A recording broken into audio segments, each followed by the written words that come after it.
What's happening, everybody? Nick Saban retired. You are Locked On SEC, your daily podcast on the Southeastern Conference. Part of the Locked On Podcast Network, your team every day.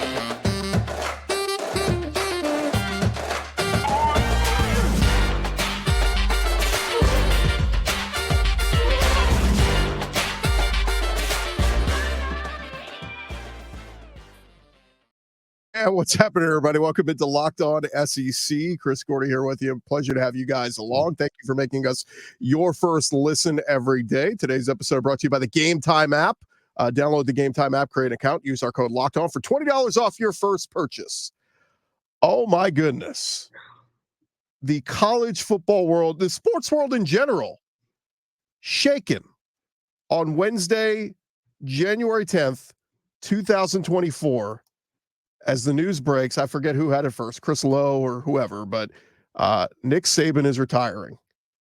Nobody better to get on to talk about this than lifelong Alabama fan, our buddy Chris Marler from the Saturday Football Uncensored Podcast. You know him as Vern Funquist on Twitter. Also know him as the guy who talks massive trash to Georgia fans and Tennessee fans. And they deserve it too, all of it. Twitter, Marler. I mean, when it comes, it's all. I still almost don't want to believe it. I almost want to believe Chris Lowe was hacked, but yeah, it's been verified. But my goodness, we knew this day would come. I just didn't think it was coming this soon. Yes and no. I think that if you talk to anybody, well, I mean, how do I start this? I mean, it's sad. I keep trying to say that it's not sad. I keep trying to convince myself that I'm not sad, but I am. And I think that any Alabama fan is sad probably today because you've been on the best run in the history of college football with the greatest coach in the history of sports. And it's been an incredible ride. I think you're sad for a number of reasons that aren't just about football. I think you're sad because of like kind of what he meant to the University of Alabama. I'm one of those people that grew up in the 90s. So like the first season I ever witnessed was 1990. I'm very old, obviously. I was around for the 92 season, but I was also around for all the mics and the down years and all that kind of stuff. And watching Saban kind of bring all that back and the tradition and the meaningfulness, I think, of the program, it's been a lot of fun. I think this has been, if you're being honest with yourself, or if you've talked to anybody behind the scenes, I think this was kind of in play over a year ago. I think that the word from around the program was the plan going into last season was if they won it all last year in 2022, I think that Nick Saban would have absolutely retired. I think that is 1,000% what would have happened. They didn't. I think there was a lot of, unsettled and unresolved and unfinished business, I think, from him. Going into this year, I think this was the plan all along. And you look at back now and you kind of see like, about the house in Florida, some of like the ideas, like the wheels that have been turning, all that kind of stuff. I think from behind the scenes, if you've talked about this, like the rumblings about this started happening back in October. And so you knew it was inevitable at some point, but then just watching the way he kind of felt, what's what I'm looking for? Like refreshed coaching this team. And it was like he had this new lease on life and like he I think that as frustrating and flawed as this team was, it brought back so much joy from coaching in him. And somehow in a weird way, the added stress to what he had to do from his job standpoint kind of took away from the stress. Because it wasn't like, he's like, man, we got this, we can mold this whole thing into whatever we want. And all these things, I think that kind of made me think that, maybe once it gets to January, no matter if they've won or not, I think, maybe he sticks around for another year. And even knowing it was probably coming, it was still surreal to see it happen and unfold today. It's crazy, Marler.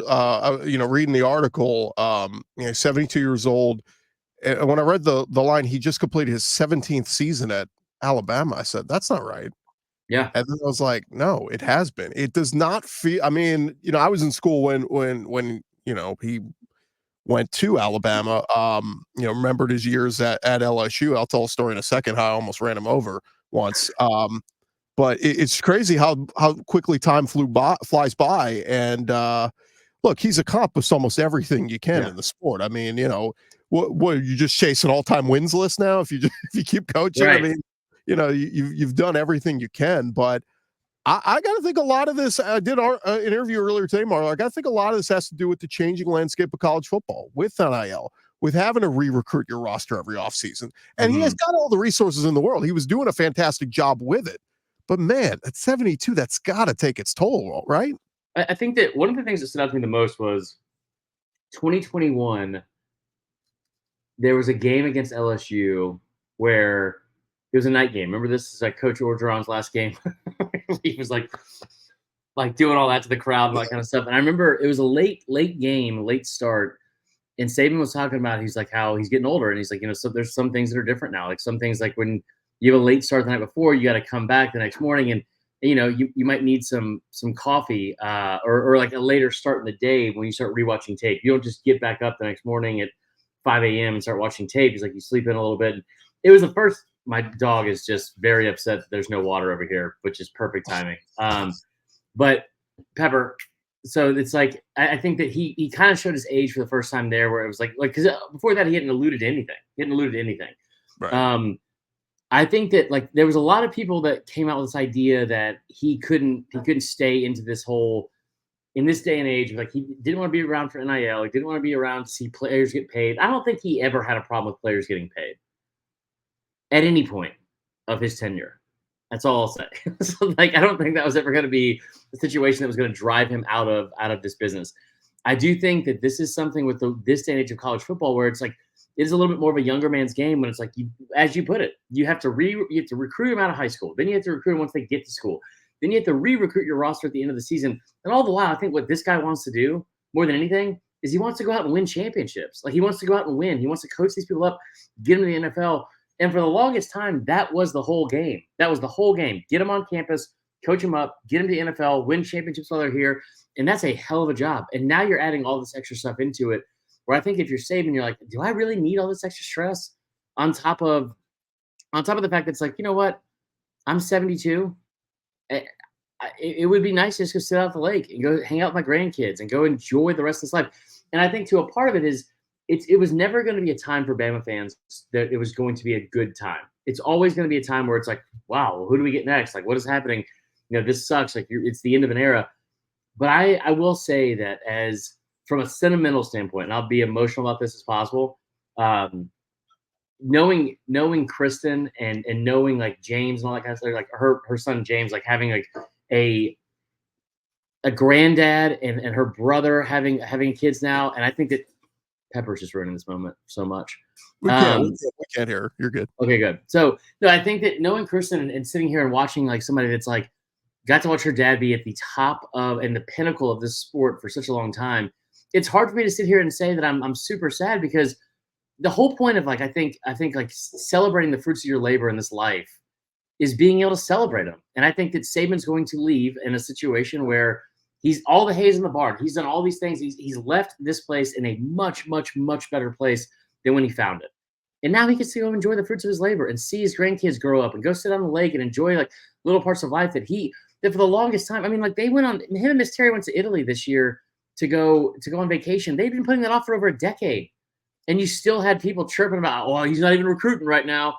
It's like, good. Let him go enjoy his life. So I think I'm really happy that he kind of gets to go enjoy those things. And I'm really grateful that the time he spent at the top of the mountaintop was at Alabama. And, I don't think he owes anything else to this school or these fans or anything else. One thing I got to correct, the graphic we put up was Chris Lowe's tweet. Chris Lowe is an AP guy, right? ESPN. Right. But is he? Yeah. So he's saying Saban has 6. He says he won 6 national titles at Alabama. Okay. That's right. I was confused because I kept seeing 6 national titles. I'm like, wait, what are they not claiming the one at LSU because it was BCS and not AP? Yeah. Y'all been claiming fake national titles at LSU forever. That's the thing. Yeah.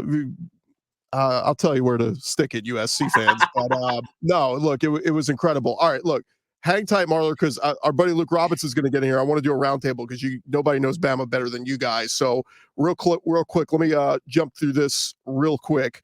Want to let you guys know this episode. Well, first, thank you guys for making us your first listen every day. More on the Nick Saban retirement here in just a sec. All right, first, I want to remind you guys this episode presented to you by our friends over at the Game Time app. Look, you shouldn't have to worry when you buy tickets to your next big event. Game Time is the fast and easy way to buy tickets to all your favorite sports, music, comedy, and theater events near you. Killer last-minute deals, all-in prices, views from your seat, rather. I love it. I used it a couple weeks ago on an NFL game. I'll tell you right now, it was Texans-Cardinals, and I got to see the view from my seat. I did the all-in prices. There were no hidden fees. I paid exactly what it told me it was going to pay. And again, as soon as I got to my seat, I was like, this is actually almost even better from what the view showed me on the app. Game Time app, it is legit. Again, they are obsessed with finding you ways to help you save money on tickets. Take the guesswork out of buying tickets with Game Time. Download the Game Time app today. Create an account. Use our code LOCKEDON. That's going to get you $20 off your first purchase. Terms apply. Again, create an account, redeem a code. Locked On, LOCKEDON. Get $20 off. Download Game Time today. Last minute tickets, lowest price guaranteed on the Game Time app. All right, we'll see if we can dive back into this as we welcome in our buddy Luke Robinson, who is the host of Locked On Bama. We also have our buddy Chris Marler here from the Saturday Football Uncensored Podcast. And gentlemen, welcome in. Thank you so much for taking some time. And Luke, we talked to Marler already. Give me your first impressions when you hear the news today. Nick Saban is officially retiring. I got nothing but time now, Chris. I don't know what else I'm going to do with my life.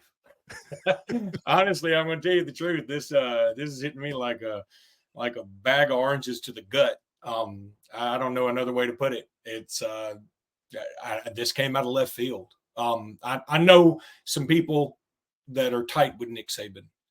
They had no idea. I'm just taken aback.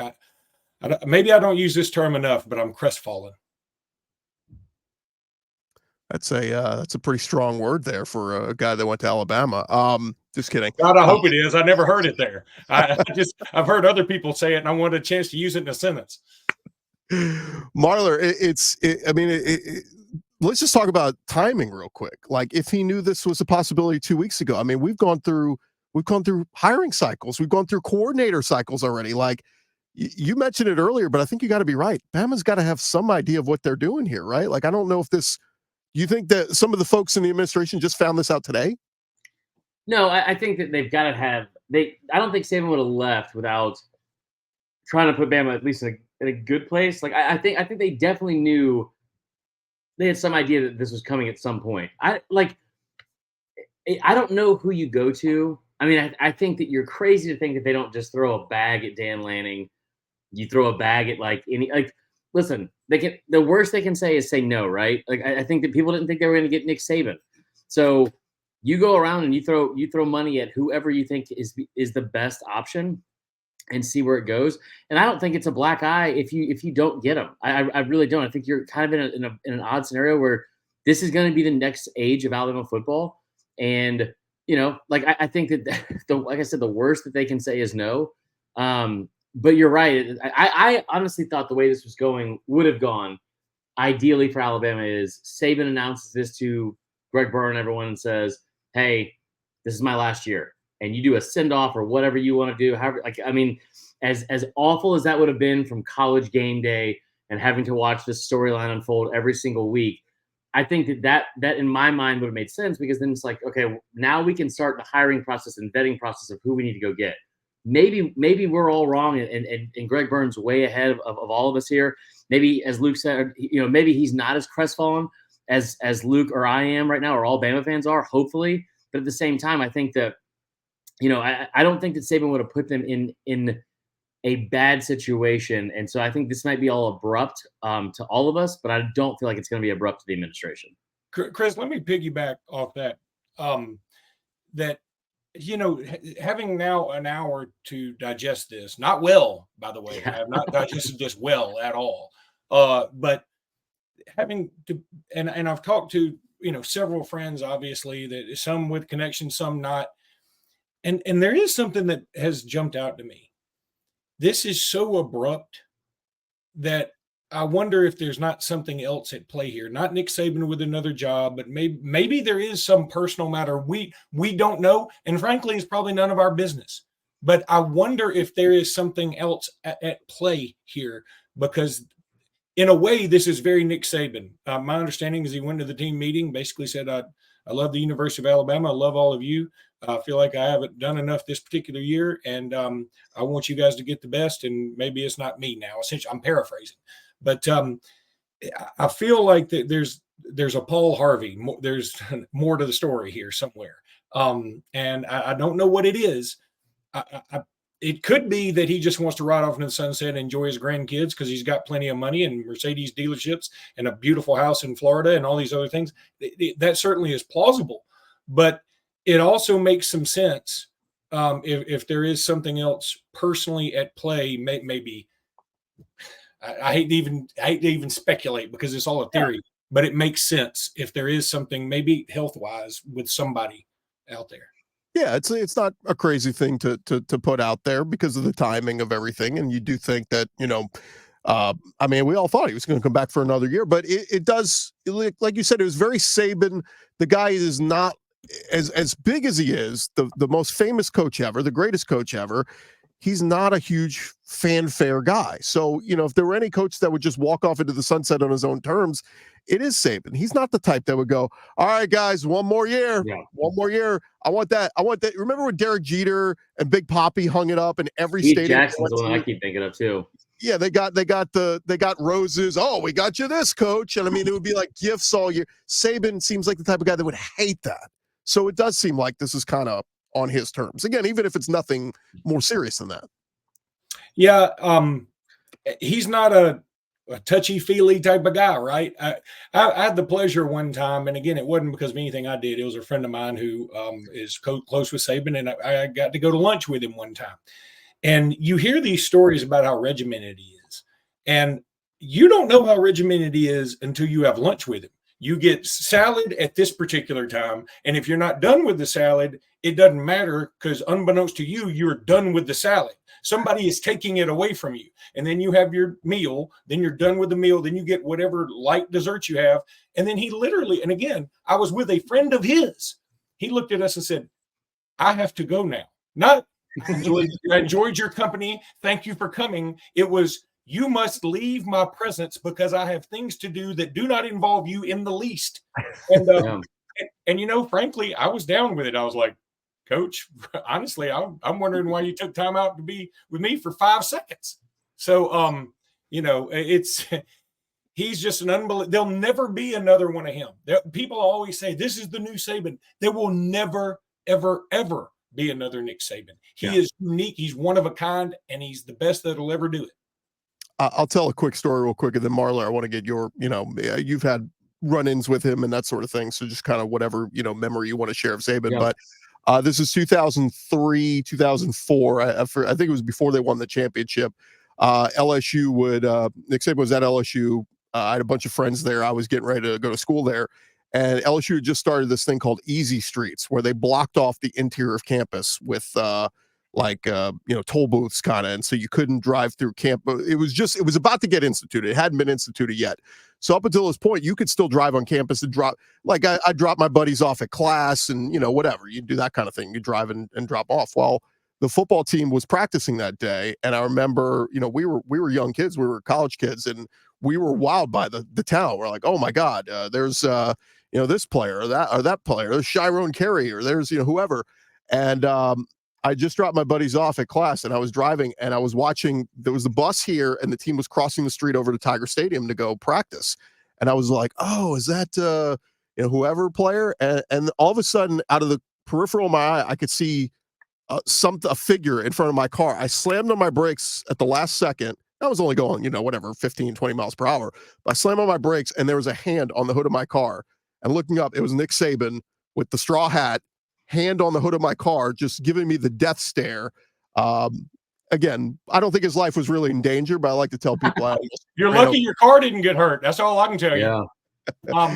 But that was just one of those memories that'll stick out. And then, lo and behold, the guy goes on to be the greatest coach of all time. Let me throw out one more Saban story. This is a good recruiting story. When he first got to Alabama, and he was down in Mobile, and he was recruiting, at the time, especially then, Mobile was just incredibly fertile with all this talent. Nick Saban went to the house of this very highly thought of player, and the mother cooked, I think it was spaghetti, and it was like the worst spaghetti in the history of mankind. It was like, just cardboard noodles with ketchup with some cut up onions in them, just, as marinara, just awful. And Nick Saban went with an assistant, and Saban said, "Would you, ma'am, I hate to ask you, but would you please give me another serving? This is the best pasta I've ever had in my life." And he scarfed down another plate, and the assistant's coming out, and he's trying his best not to throw up in the bushes leaving. And he turns to Saban and said, "How in the world did you choke down that god-awful meal?" He said, "You don't want to know what I do for a 5-star." That's great. Oh, man. That's great. Marler, any stories, run-ins with him, or just things you've heard about him? I think that the stuff that I would be allowed to share, because I don't know some of the other stuff with Kristen, I'm not going to get into. He's just like, it's so fun to be able to see some of the stuff behind the scenes of him, how much he loves like his family, and how like because all we ever see is this very, like you said, Luke, like it's very regimented, focused, diligent, and almost like militant, stone-faced person. I will say that it's been really cool to see in this day and age of social media, watching people call him Nick Saban, talk about how bad of a person he is, and all these things because he beat their favorite team. Being able to see a little bit of a glimpse of the other side of who he really is has been really, really, really great for me. My favorite story, honestly, is not even from Bama. I don't think the one that jumps out at the top of the head to me is from LSU when they won the 2003 national championship. And the next morning, remember he had that staff that was like Jimbo and Kirby and Will Muschamp and all sorts of stuff. So they win the national championship. It's a night game. Obviously, it's a Monday night, end of the year. And keep in mind, this is like in 2003, so the still early signing period is the only signing. Or I'm sorry, the signing day is still in February, and that's it. And so they had this meeting the next morning after they win the national championship at 7 a.m. And they said they get in there, and everyone's still smiling, high-fiving, and hitting each other in the back, and all that kind of stuff. And Saban closes the door, comes in. They all have this like recruiting manual in front of them who they need to be going after. And as soon as the door closed, he just absolutely lights Will Muschamp's ass up. And it's just like, "We are so far behind on this kid. We are so far behind on this kid. Why have you not been recruiting?" He's like, "We just won a national championship like 6 hours ago." And he was like, "It's no excuse." And he's just going off about this whole thing. I think it kind of speaks to like, some of those caricature moments that we kind of joke around about that were also very real at times. Well, I heard a similar story. It was either the night of the championship or that next morning, but he called Matt Mock into the office and said, "Matt, I got to know right now, are you coming back next year?" Matt, he just won the national championship. Right. What are you talking? He was already turning the page, and it's just crazy because it's like, take a minute to enjoy it, dude. The only other one I can remember is that 2009 one when they won it out in Pasadena against Texas. I remember hearing a story that was like friends and family are up there in his hotel suite after the game, and they're like, everyone's. I mean, this is the culminating moment of like, you got Bama back to glory. You beat Texas in the Rose Bowl. You had to be that Tebow team the game before that. And that team was, they skated around some dangerous moments there throughout the season. They finally win the national championship. And this is the one that, it took forever. Like it felt like for Bama to get back. And I remember sitting there, somebody telling me that they were sitting there in his room and everyone's sitting around and everyone's drinking. He's not drinking. And everyone's sitting there and he's just sitting out like his shoulder up against like the windowsill, just looking out into the whatever. Someone's like, "Nick, are you going to come over and are you all right, man? Like, what's going on?" You just like ponder about the game. He goes, "I just hope they're all out there making the right decisions. I just hope everyone's, because we still got a big thing next year." And it was already on to whatever the next step was. And one more thing that popped into my head, probably the greatest compliment you can pay Nick Saban, and really the reason he's the greatest ever. I was thinking, you were talking about that Tebow team and beating the Tebow team, but when Nick Saban is probably as much defined and remembered for some of the incredible losses he had as much as anything. That losing to Tebow in 2008, losing to Clemson for their first national championship in God knows how long, losing to Georgia for their first national championship in God knows how long, the kick six, the comeback, These are all historic moment. Tennessee win in 2022. These are all incredible. The game of the century in 2011. These are all games that were unbelievable. And I can name every single loss and probably the score since Saban's been at Alabama. And that, how many coaches can you do that for? And really, most coaches are defined by, you remember he had that one great win? You remember Gene Chizik, he won the national championship? But really, Gene Chizik's had a lot more bad times than he had good. He just had one good time. But Saban's good times were so numerous that it's hard to even vet them. It's hard to even, cut them down to size. Right. His losses you can pick out and talk about freely. Well, Luke, and then not only the losses you could talk about like that, but those are cornerstone moments in the history of those programs that they will run for the rest of our life. That's one of the things that I think has always been frustrating as a Bama fan is you sit there and you watch those Auburn games, right? And you watch CBS before the Auburn game, and it's like kick six, cam back, bow over the top. It felt like for a very long time that it was like, man, all of these moments that they have are the ones that like are our lowest. And I think that's like the stuff Tennessee last year, LSU, I heard about all offseason with storming the field. Like Bama I've never seen Bama storm the field my entire life. Been watching it for 34 years. And I don't know if I ever will. So I think it's crazy too to think about too that it's those teams or those losses were just like, I mean, build the statue, hang the banner. Those were the biggest moments of those programs' history. It's incredible. Hold it right there, guys, because when we come back, we're going to have a moment of truth. I want to get who's the name, who's the next guy, who if Greg Byrne called each of you tonight and said, who we hiring, who would you pick? We'll get to that here in just a second, right here on Locked On SEC. But first, I want to remind you guys, this episode presented to you by our friends over at FanDuel. Look, all the NFL playoff action has happened this weekend.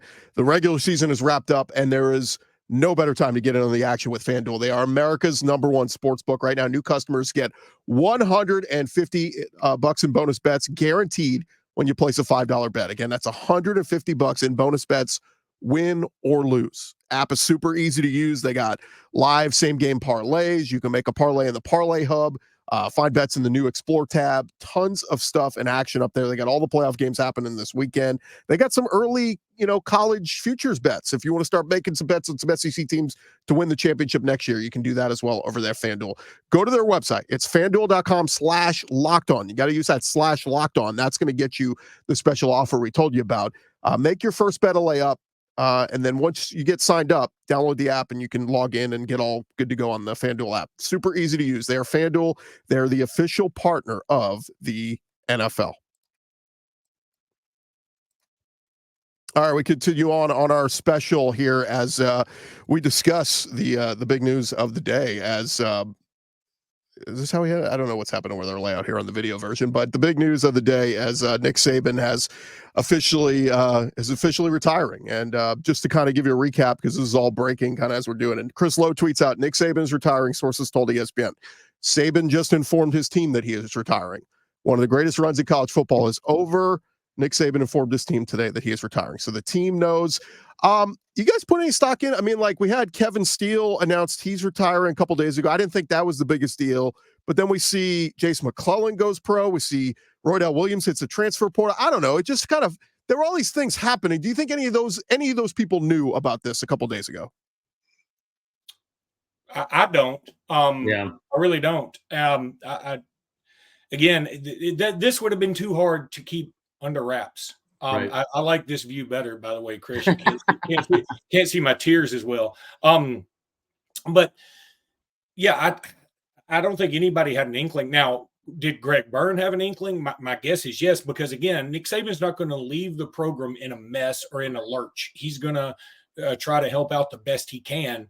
And that's why I think some of this may have come up suddenly enough where maybe only he and Greg Byrne knew about it, potentially. Now, maybe Jimmy Sexton knew about it because, you got to start making some phone calls. But, yeah, I don't think anybody else knew about this. I mean, Jace McClellan going pro, I mean, that's not crazy at all to think, right? I mean, Alabama's got some other running backs. You want to go pro while you still have a lot of tread on the tires. Roydell Williams not coming back is not crazy. Maybe he wants to go somewhere and try to be the number one guy, which I think he can do somewhere else. But Alabama's got a lot of dudes coming up behind him, and they signed 2 new dudes. So I don't think any of those players knew anything. No. Yeah, and look, Jam Miller. I mean, Justice Haynes. They're going to be fine. Alabama's never wanted for a running back. I was just saying all the things that have happened in coming days. Did anybody maybe know? Probably not. All right, Marler, let's go to you. Who Greg Byrne calls you tonight? Says, Marler, who are we hiring? Who's the next head coach at Alabama? I mean, so I will give you. I mean, it's Dan Lanning is where the list starts for me. If you're talking about a guy that knows how to do it, a guy that's on staff, a guy that has, on his and Kirby's coaching tree, he's young enough to understand what it takes to win. He's good enough to, I think, to understand what it takes to win at this level. That's where the list would start with me. I think Caleb DeBoer is another one that I think if we get on, he's one at every level. But at the same time, I could sit there and throw out a bazillion names. I'll tell you the 2 I want to see least, or the 1 I want to see least. If you bring Dabo Swinney into this building, it'll be very difficult for me as an Alabama fan, a lifelong Bama fan. And I'm not saying anything about him being a bad coach or not being as good as Saban or anything like that. He's beaten Saban on a big stage. But I tell you what, if I have to go from Nick Saban yelling "make his ass quit" to a room full of 5-stars going to "God dang man, come on now" and dropping heck bombs and stuff like that, I'm going to be in dire straits. Luke, who's your guy? First of all, I think Chris is spot on talking about Dabo. Hey, long time ago, many moons ago, when Dabo was out of coaching, I actually played on a basketball team with him in a league here in Birmingham. Nicest dude on the planet. And there was one time I did want him to be the successor because this was maybe a decade ago, because I was thinking the only thing you can do after Nick Saban is hire the antithesis of Nick Saban. Right. That's what I thought. But since then, now Dabo he's not really getting in the transfer portal mode. He doesn't seem to really dig this NIL stuff. It's a new world, baby. You got to adapt. And I don't think – and Dabo seems like a Clemson lifer now, and more power to him. I'm happy for him. He's a guy that grew up sleeping in his car at one time. So I'm happy for him. But I'm with also Chris on Dan Lanning. I would love Dan Lanning young, has been in some big moments, has won some big recruiting battles, has – worked at Georgia, so he knows what it's like to be in the SEC. And how about that for a rivalry all of a sudden? Yeah. Alabama and Georgia again kicking back up. I mean, it's a rivalry anyway, but now they'll play each other more. So Dan Lanning for me, I mean, obviously I think maybe you make a call to Steve Sarkisian, and before everybody says, well, why would he leave Texas for Alabama? I don't know. It depends on how much money Alabama would offer. The worst they can say is no. Yeah. I mean, the same reason that Texas called Nick Saban. Because what you do is you say, hey, will you come here? Oh, you won't? No problem. Talk to you later. And then you go get the next best guy. So I think Alabama's going to have a lot of choices again. Whoever comes in is going to be following in a gigantic shadow, but they're not coming in with like, oh, God, please lead us out of the wilderness. No, you hear the keys to several Nick Saban Mercedes. Right. All we need you to not do is run them off the cliff. Can you do that? And I'll tell you what, I'll just throw this out here real quick. Dan Lanning, this is the most ignorant thing I'll say probably since you've known me, okay? But Dan Lanning being experienced with it, just with the same offense that you want to run with Jalen Milroe, there's something else. There's yet another reason why to bring him in here. I just go get Dan Lanning. I don't care how much money you have to throw at him. I'm sure Bama can afford it and they can find the money. You got to throw a bag at him and that's my answer. This was pointed out to me, and it's very astute. Everybody goes, but Dan Lanning's got a $20 million buyout. Yeah. Auburn just paid Brian Harsin $15 to go away. Yeah. It's a bargain at $20 million. Money's not real. After A&M paying Jimbo $77 million to go away. There's no I don't ever want to hear anything about a buyout ever again. Yeah, buyouts. I mean, it's monopoly money. Yeah. I'll just throw it out there because obviously his name always comes up, but he did just sign an extension. He's killing the transfer portal. Lane Kiffin, any possibility there? I think you have to be very wary with Lane Kiffin in terms of pursuing him because I think it's the obvious choice. I think he would be a choice. I don't think he is your top choice, but I think he would be a choice. I think you have to be very careful with him because he's in a power position right now at Ole Miss. and knowing Lane Kiffin, I think he has enough respect for Nick Saban to not embarrass the University of Alabama. I don't think he has enough respect for the University of Alabama to not embarrass the University of Alabama. And if you go to him with an offer and he comes back and says, no, I'm good, the first thing he's going to do is go to social media and blast this out there that he chose Ole Miss over Bama. So you have to be very careful and tread lightly when you go after Lane Kiffin. With a screenshot of it. Right, exactly. The offer and say, hey, Greg Byrne, how about right in your face, baby? Right. That's what he'll do. Yeah. And again, by the way, I like Lane Kiffin in college football. I just not sure I want him coaching my college football team. At the same time, he did just win 10 games and then 11 games at Ole Miss, and the only 2 games he lost were to Bama and Georgia. That means something. Just a couple quick hitters I'll throw out there, and we'll close it on the coaching talk. Kirby, do you call Kirby? Yeah, I do. 1,000%. Like, again, the worst they can say is no, and right. I don't expect him to ever say yes. But I tell you what, and Georgia fans will laugh when they hear he's never going to leave Athens. Maybe he won't. But I guarantee you, when you talk about generational type of wealth, and you throw that man 20, the last thing he could like. There's no reason for you not to say, we'll pay you $20 million a year. You're getting paid 10 right now. We'll pay you $20 million a year. Why would you not? Guys, Tom Brady left the Patriots. Right. Bo Nix left Auburn. Bo Nix, he grew up. He was born in Jordan-Hare Stadium, like literally in the stadium. And he left to go ironically play for Dan Lanning. So my point is, it's all money. We're all available, all of us. Yeah. One more here, and then I want to let y'all hear Eli Drinkwitz, who we just talked to a few minutes ago. Do you have give me your favorite Bama or just your favorite Saban win? Period. I'll put it at that because you go first, Luke. I need a second on this one. Well, I'll just say real quick. I went to LSU, so obviously him winning. January 4th, 2004, whatever, bringing LSU their first championship in 50 years. He will always be beloved by that. Now, him going to Alabama, it sucked because everybody in Louisiana loved him, and he was beloved there. He's still beloved there. I mean, people still will always worship him for what he did.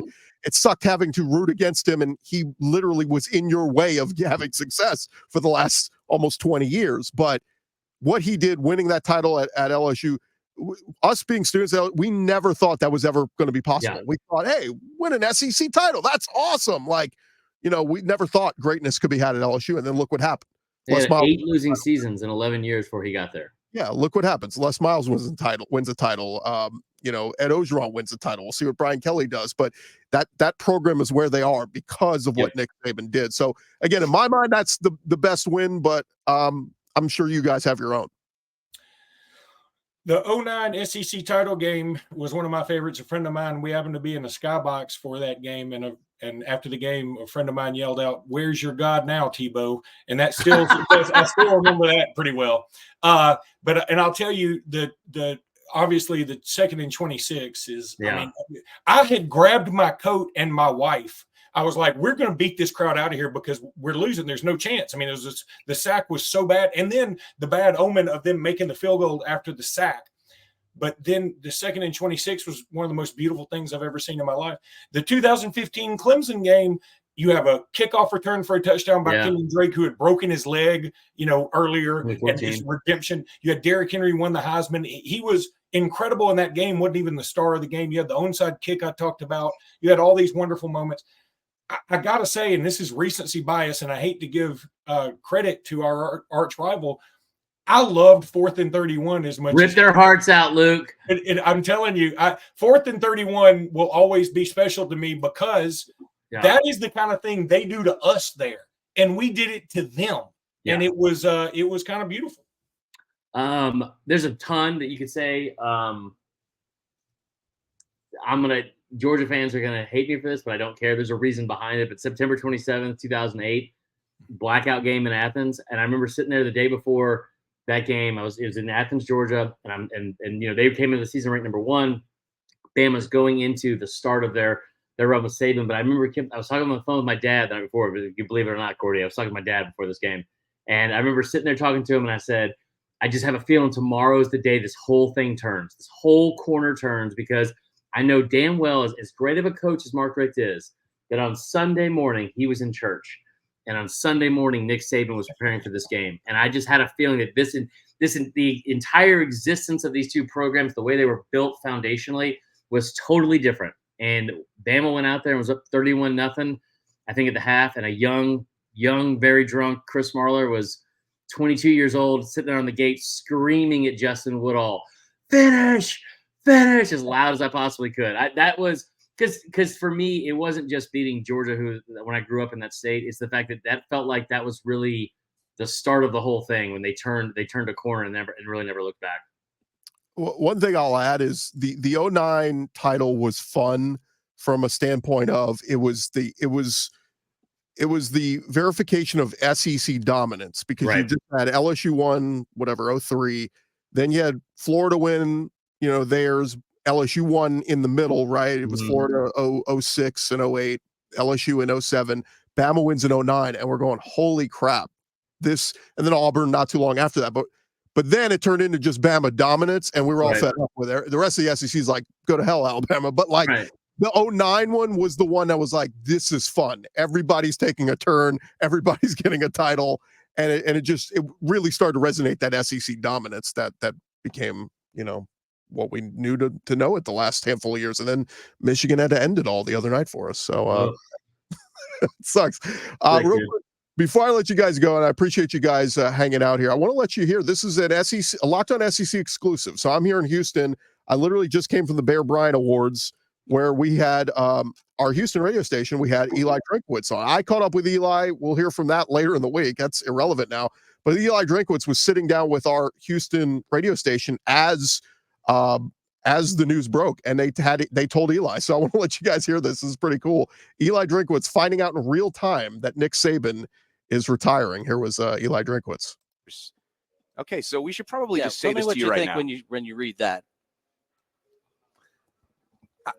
And I'll read it for our listeners. Guys, it just Nick Saban is retiring, sources tell ESPN. Are you floored? Wow. He just sat back in his chair. Yeah, I'm stunned. We just had an SEC Zoom call today at 10 o'clock, and he was on the call and was as adamant as ever about the future of college football. So, poker face. That is shocking. That is shocking. That is shocking. What's the first word that comes to mind when you think of Nick Saban? I guess is the best obvious question. Greatest college football coach of all time.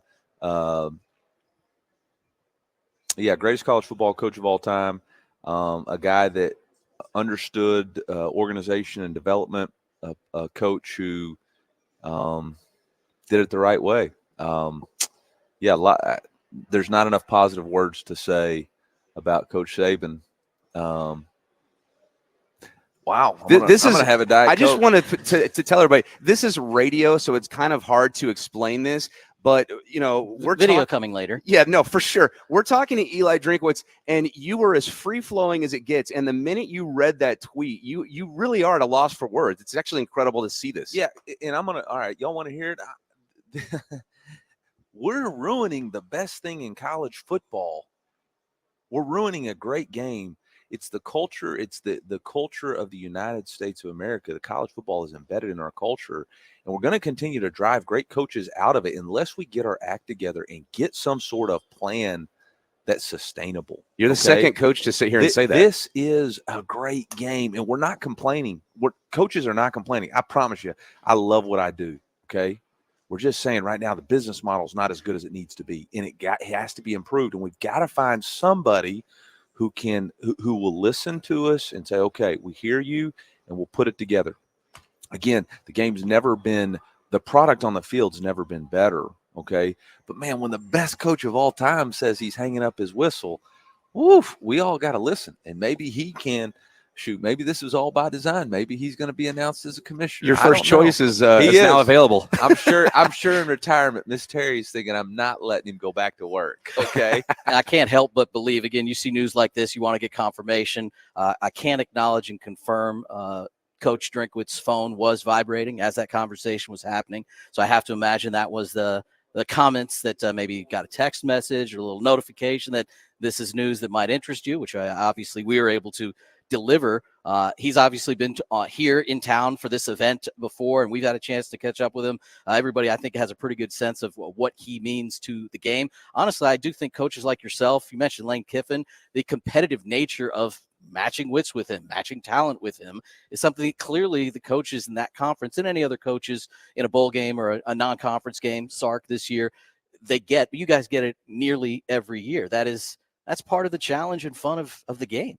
Yeah, I think the thing that makes the SEC so unique is that the coaching and the players week in and week out are unlike anything you've ever seen. Even when you're playing a team, we played a team this year that was 5-6 and considered to be having a down year. And the frontline players that they have and the coaches that they have, I mean, it is a tremendous challenge. I mean, they had us down with a 4th and 17 to win the game. So, I mean, they were incredibly talented, and they had elite players and they have elite coaches. And you win that game and you take a deep breath and you wake up Sunday morning and you got to go face another one, And so I think that's what makes our league so difficult, so unique. And you add 2 blue bloods like Texas and Oklahoma, and it just creates even more of a weird dynamic. Well, So we'll leave it there. That was, again, Eli Drinkwitz on with my radio station in Houston and live reaction there. It is kind of funny he brought it up, though, guys, like in this standstill of where we are in college football with, no leadership from the NCAA. Like, could we get Nick Saban into a leadership role of running things in college football? It's not the craziest idea, but I do like what Eli you imagine said. How bad Georgia fans would respond to that and Auburn. Like, the moment that guy tried to do anything remotely close to being perceived as biased, they'd be like, here we go again. SEC offices. Listen, I would give anything for Greg Sankey to put him just with a fake office in Birmingham and pretend like he's running anything. Put him in charge of SEC officiating as a joke and just see what happens from rival fans moving forward. God, please. That'd be awesome. By the way, Ryan Williams did just decommit from Alabama too. I know, Chris. Let me tell you, I've seen Ryan Williams several times. He's awesome. I think whoever the new coach is will have a chance to get him back in the fold. There's no doubt. But if he were to go to Auburn, that would be an incredible haul they have for wide receivers. Or if he were to go to Texas, I mean, now Alabama's got to play him, but. I love Ryan Williams. I want Ryan Williams in this class desperately. At the same time, I think the most important thing to do is get this coaching hire right. Yeah, least of our concerns right now. Marlon Humphrey tweeted out, I would have been in that portal so fast after I heard Saban retire. Thanks, Marlon. That's super helpful, dude. Marlon. Bruh. All right. I got to run because I got to record something else, Gordy. All right. Thank you, guys. Appreciate it. Thank you guys for jumping on. You. See you guys. That's Chris Marler from Saturday Football Uncensored. That's Luke Robinson from Locked On Bama. Appreciate those guys for jumping in with us. Again, the breaking news today, Nick Saban has retired. And the SEC is going to react. We're left reacting to where we go from here. And, the interesting part was listening to Eli Drinkwitz there. I always tell people this, hosting Locked On SEC, we represent the SEC. We try to cover as many teams as we can. And I always said, the day Nick Saban retires, there will be 13 other schools, now 15 other schools, that will throw a celebration, that will throw a party and pop bottles on champagne. And so today is that day.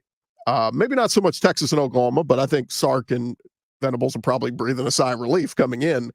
But the rest of the SEC, man, the 13 other schools, again, you heard the reaction for Eli Drinkwitz. He won't tell you straight up, but Eli Drinkwitz is happy.